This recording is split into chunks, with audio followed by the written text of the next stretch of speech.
Acho que essa semana eu não estou na escola. Pelo menos não vi. Não me vi escalado lá ainda. Só semana que vem. Vou pegar aqui o texto. Hoje vamos falar sobre a pop art. Deixa eu compartilhar com vocês. Aqui.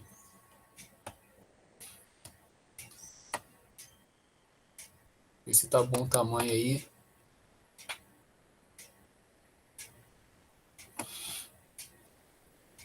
Bom, como a gente já viu nas aulas anteriores, o texto vai começar logo pela figura mais importante, né? Que foi o sujeito que foi influenciado pelo dadaísmo, que é o Marcel Duchamp. E ele começa dizendo: Duchamp, em sua desilusão, acertou tanto na diferença quanto na semelhança. O Duchamp está fazendo referência àqueles questionamentos que o Duchamp fazia a respeito da arte, né? Que a arte deveria mudar, a maneira de se expressar, né?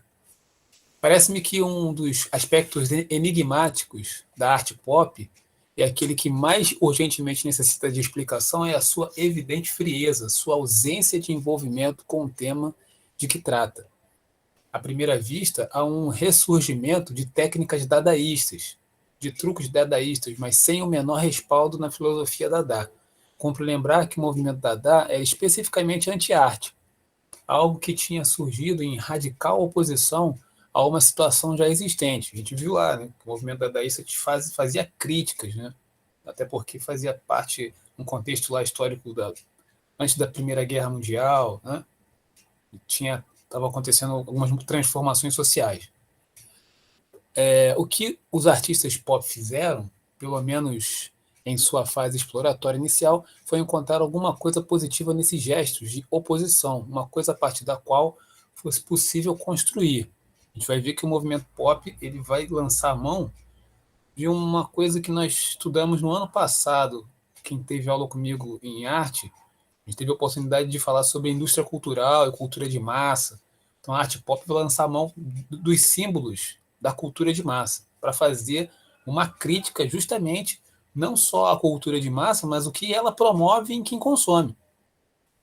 A aparente leviandade da arte pop não nos deve levar a pensar que ela seja um produto da falta de cultura e da indisciplina, nem o seu aparente desligamento que seja descomprometido.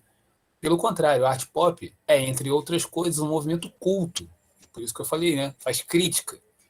E altamente consciente. Jazia Reichard, em seu relato de como a arte pop evoluiu em Londres, em parte através de uma série de reuniões na ICA, descreve os acalorados debates que tiveram lugar às pesquisas e análises profundas de velhos livros de história em quadrinhos e westerns e de revistas baratas de ficção científica, que era o produto consumido nesse período, década de 50. Né? A cultura de massa mais mídia, que diz, né? Veiculava esse conteúdo. E eles percebendo a influência desse conteúdo na população, no público, né? Eles pegam esses símbolos que estão circulando. Né? Aqueles que frequentavam tais debates estavam séria, perfeita e legitimamente interessados no que podemos... Opa, perdão.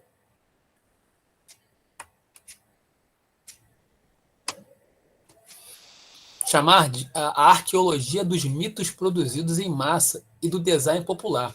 Aqui, nesse ponto, quando ele fala de mitos produzidos, tem um autor que se chama Umberto Eco, é um intelectual italiano falecido já. Ele tem um livro que se chama Apocalípticos Integrados, e nesse livro ele faz uma análise desse uso do conteúdo que é veiculado pela indústria cultural. E ele fala essa questão dos mitos criados. Né? As preocupações dos principais artistas pop que trabalham na Grã-Bretanha têm ido frequentemente muito além dos interesses correntes que lhes são atribuídos.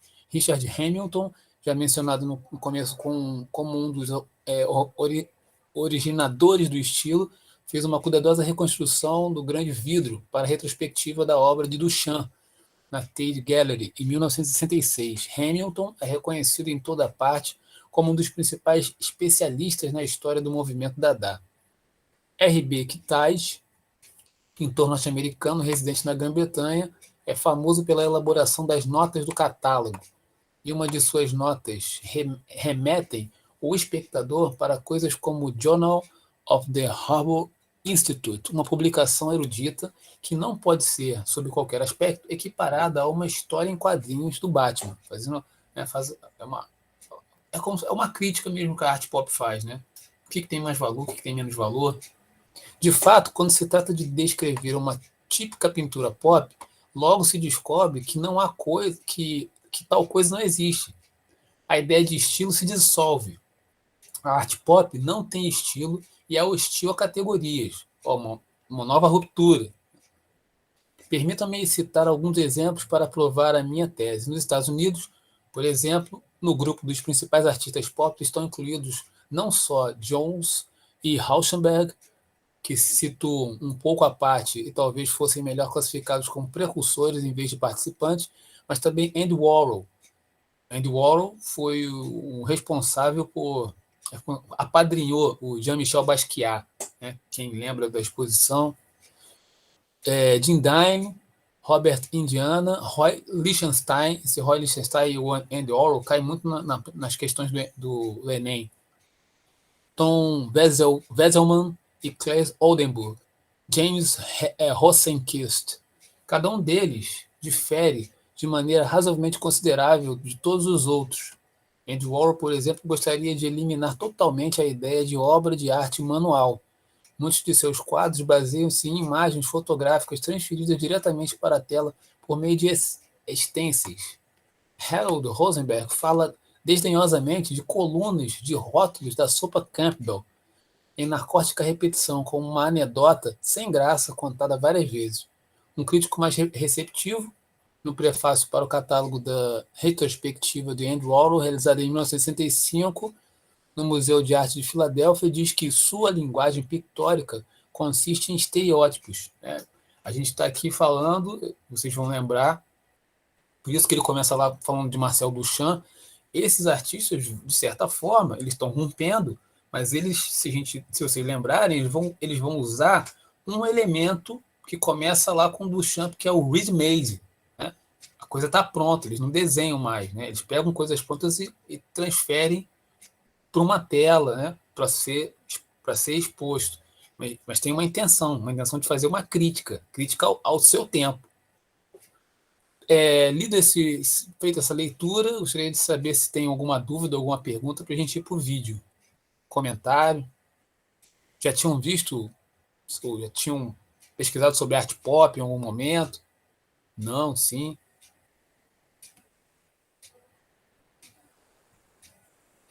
Marlon já tinha visto. No primeiro ano, beleza.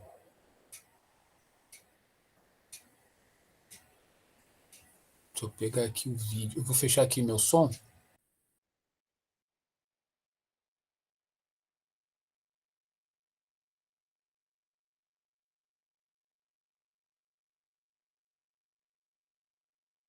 Só peço atenção das senhoras e senhores para não só o texto, né, que foi lido, mas também para o vídeo que nós vamos assistir, porque as questões, né, que para vocês responderem estão baseadas no vídeo e no texto.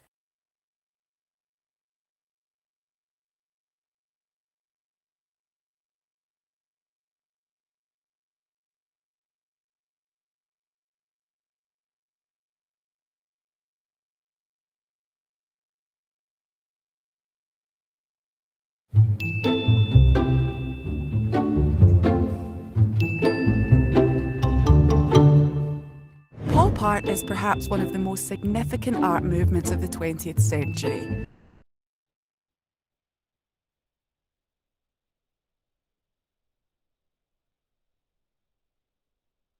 Espera aí que eu vou colocar a legenda.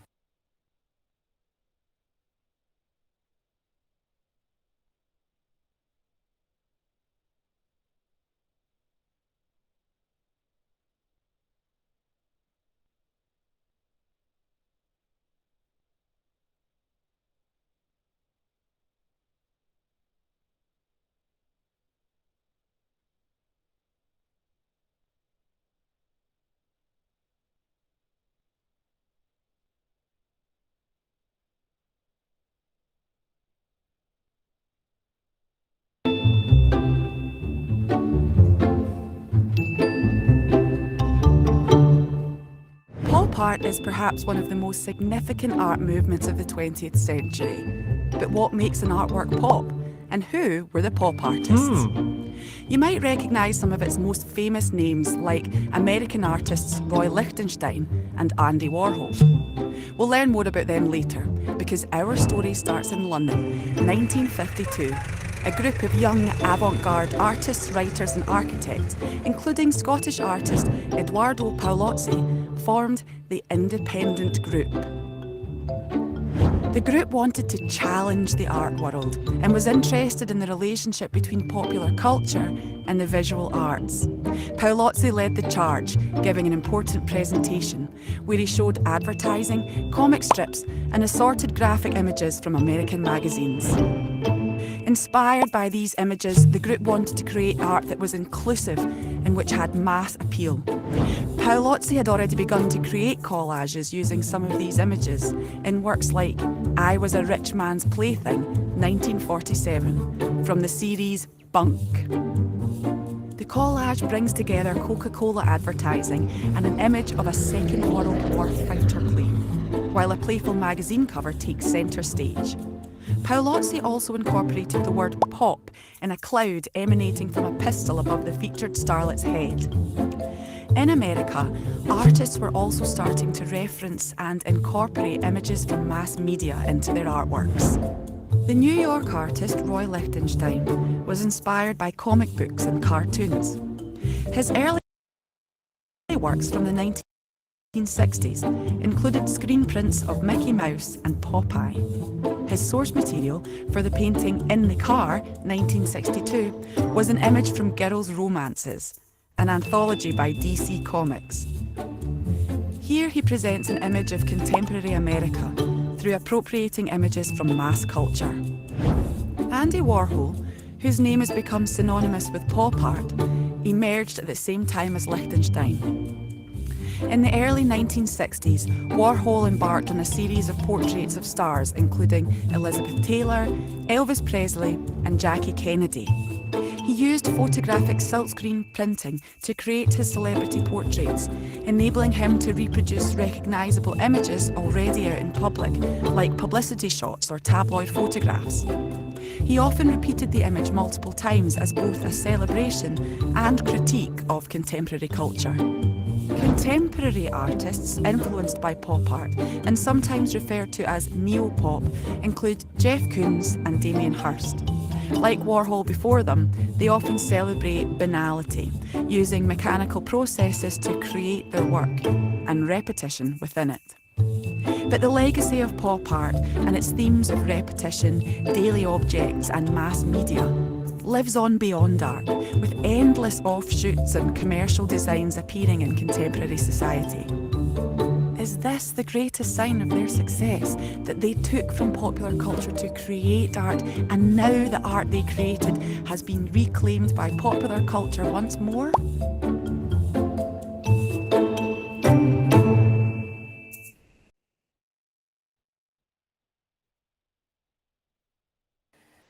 Bom, passado esse vídeo e feita a leitura do texto, né, seria ver se vocês têm alguma dúvida aí ou fazer alguma pergunta sobre esse conteúdo, porque ele, de certa forma, está mais próximo da gente, né, mas ele não, o artista aí também ele não está para agradar, né? Perguntas, comentários? Vamos lá. Antes de ir para as questões, vou pegar aqui, enquanto vocês estão pensando aí, vou pegar aqui o formulário, se quem quiser fazer uma pergunta.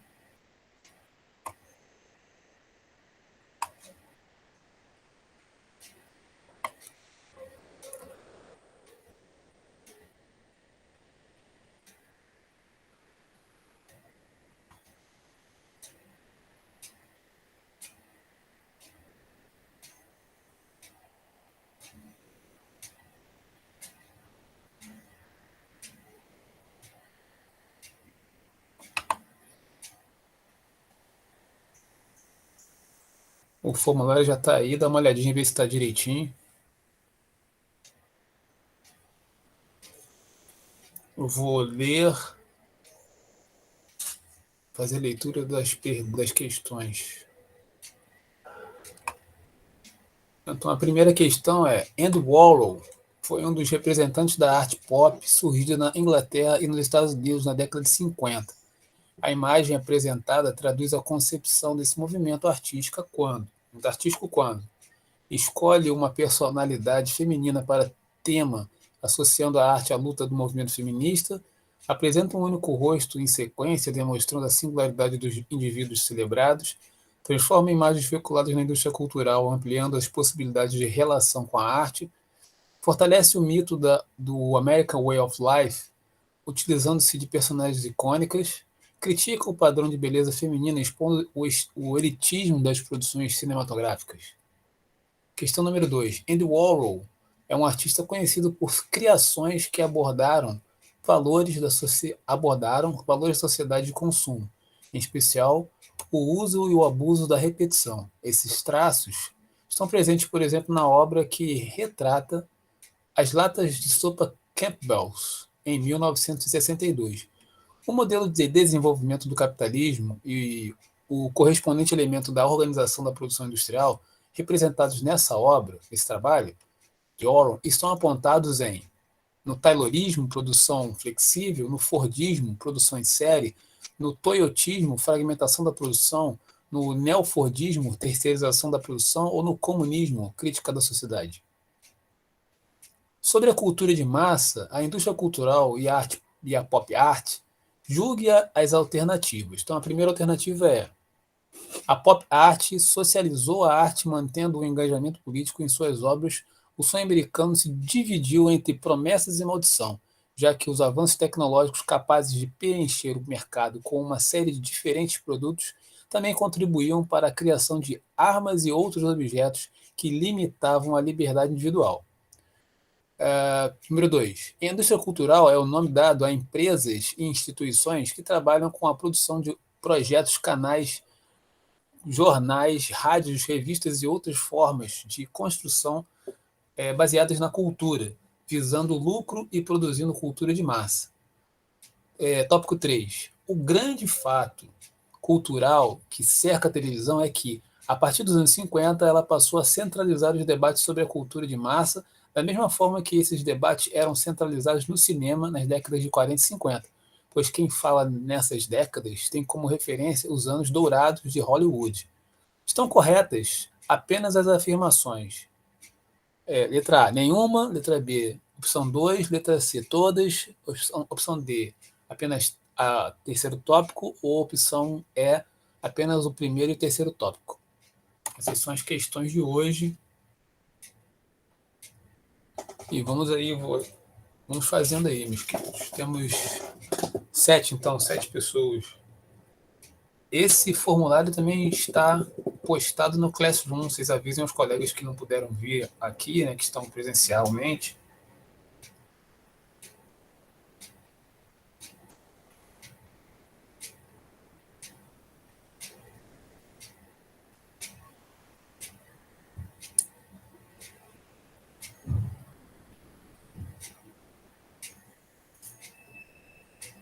Isso aqui.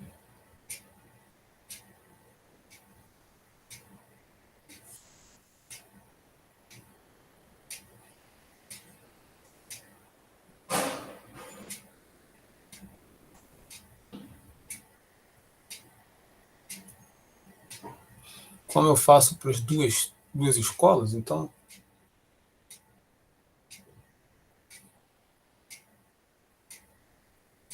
Beleza, o Gustavo já mandou. Marlon, Andrique, João Pedro Maffei, Kathleen, Vitória... de outra escola. Vitória Maria, Miguel...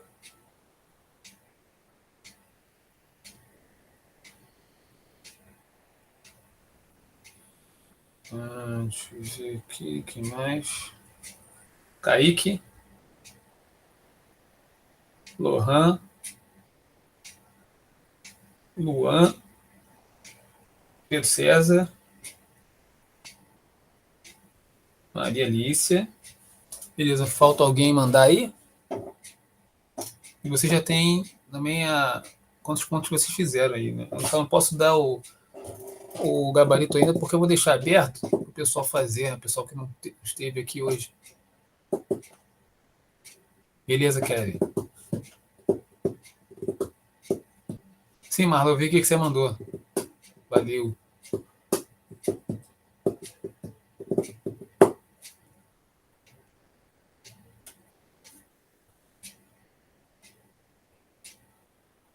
Só falta então o Kevin.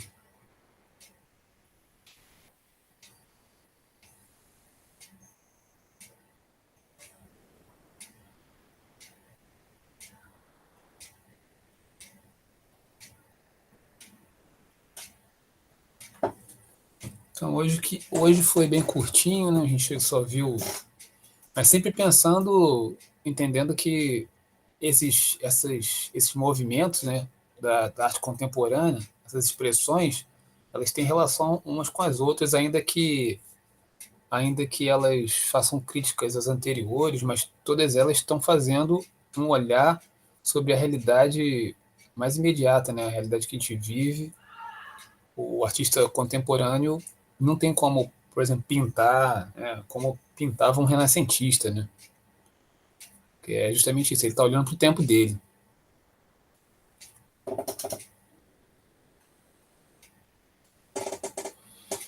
Então, meus queridos, se vocês não tiverem dúvida nem comentário, estão dispensados. A gente se vê amanhã.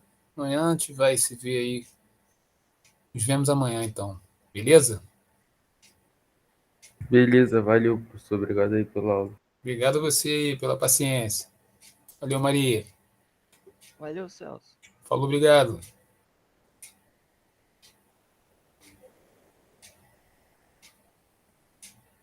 Falou, Marlon.